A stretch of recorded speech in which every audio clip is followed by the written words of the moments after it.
The shimmering portal collapsed behind the battered JS's Intrepid as it re-emerged violently into normal space. Alarms blared across the bridge as explosions rocked the experimental ship. Captain Akira pulled himself up from the floor, wiping blood from a gash on his forehead. Report. He barked, steadying himself on a twisted railing. Multiple system failures across the Intrepid called out his XO commander, Egin, clinging to her damaged console.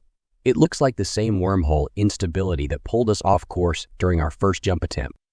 Akira cursed under their breath. The experimental quasar drive had malfunctioned again, interrupting their journey home. There was no telling where or when they were now. Get me something. Anything. Sensors are back online, answered Nguyen. Scanning now, I have 2 unknown alien contacts bearing down on us fast. Configuration unknown. They do not match anything in our databases. Tactical, ordered Akira. Lieutenant Ailey shook his head. Weapons are still down. A stray shot from one of those alien warships took out our primary power conduit before we jumped. Akira clenched his fists in frustration. A stray shot during that massive space battle they'd emerged into when the quasar drive first malfunctioned. Shaking off the memory, he forced himself to focus on the immediate threat. Reroute all secondary power to the engines, he told Nguyen. Get us moving. We need to buy some time for repairs. The hulking alien vessels closed in rapidly as the wounded Intrepid struggled to maneuver on auxiliary power. Nguyen eyed her console and made a quick decision, shutting down all non-critical systems to give a boost to mobility. It barely helped.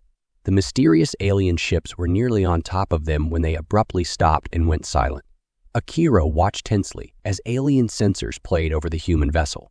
After several long moments, they simply turned and left without a shot being fired. Akira let out the breath he'd been holding. Any idea what that was about? Nguyen shook her head. No, sir. They didn't even try to communicate. Just scanned us and took off. Before Akira could speculate further, sensors registered 3 new contacts arriving from ATLO, warships even bigger than the first 2. They decelerated hard towards the wounded Intrepid. Should we try hailing them, sir? Asked Ailey nervously. I don't think that's going to matter, muttered Akira darkly. Space erupted as massive kinetic slugs streaked in. Explosions shattered one of the Intrepid's remaining plasma cannons. Debris ricocheted through the adjacent hangar bay, rupturing the interior and sending bodies spiraling out into space through the breached compartment. Return fire streaked back from the Intrepid's one functioning gun, but her weapons were too damaged to be accurate or effective. Shells detonated harmlessly across shining energy shields. Then the alien barrage abruptly ceased again. Through the smoke, Akira saw the 3 warships break formation. A disabled alien cruiser drifted into view where they had been, escaping atmosphere gushing from a deep gash along its hull. Survivors on that ship just vented, so reported Nguyen somberly. No life signs detected. But sensors showed escape pods now ejecting en masse. Akira exhaled slowly. Whoever these aliens were, they had turned on their own for some unknown reason. Proximity alarms screamed to life. Incoming missiles. A swarm of warheads slammed into the Intrepid's shields, the concussive forces buckling her remaining armor plating. Alarm warnings sounded across every system. Direct hit to our engineering deck, yelled Ning over the comm. Damage control parties on their way, but radiation leakage reported in sections 5 through 7.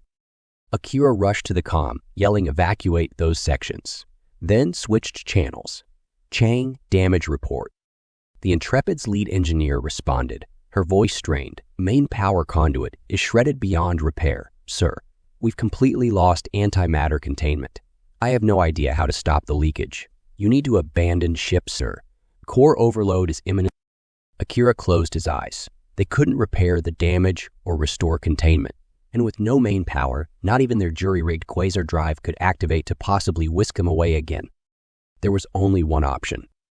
Initiate auto-destruct sequence, he told Nguyen heavily. Set the core to overload and detonate. It's the only way to keep it from going critical and taking us with it.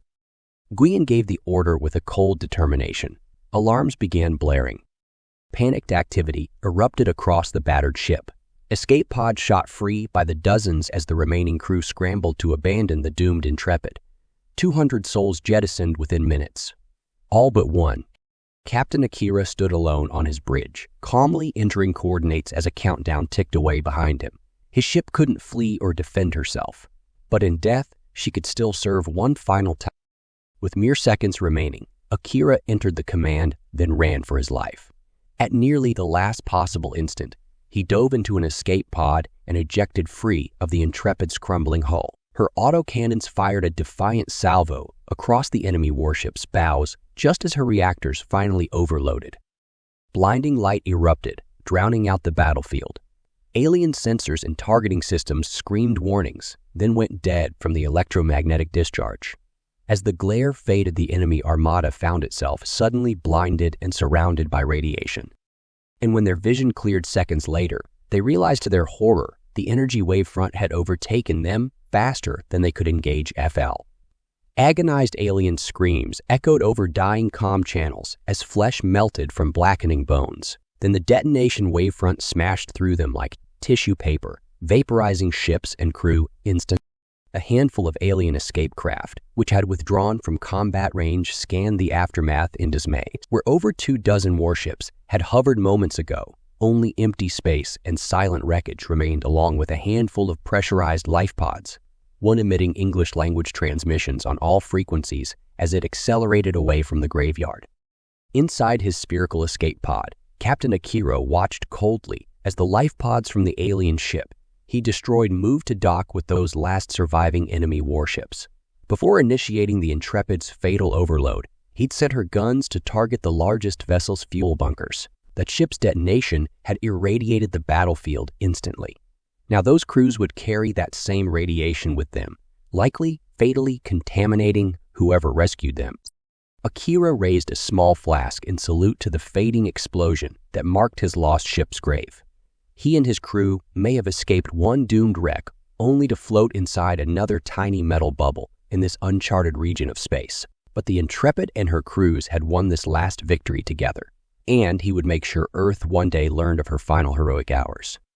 Setting the distress beacon to repeat his message on all bands, Akira sat back and regarded the unfamiliar alien stars outside, and wondered what new threats might lurk out there for humanity.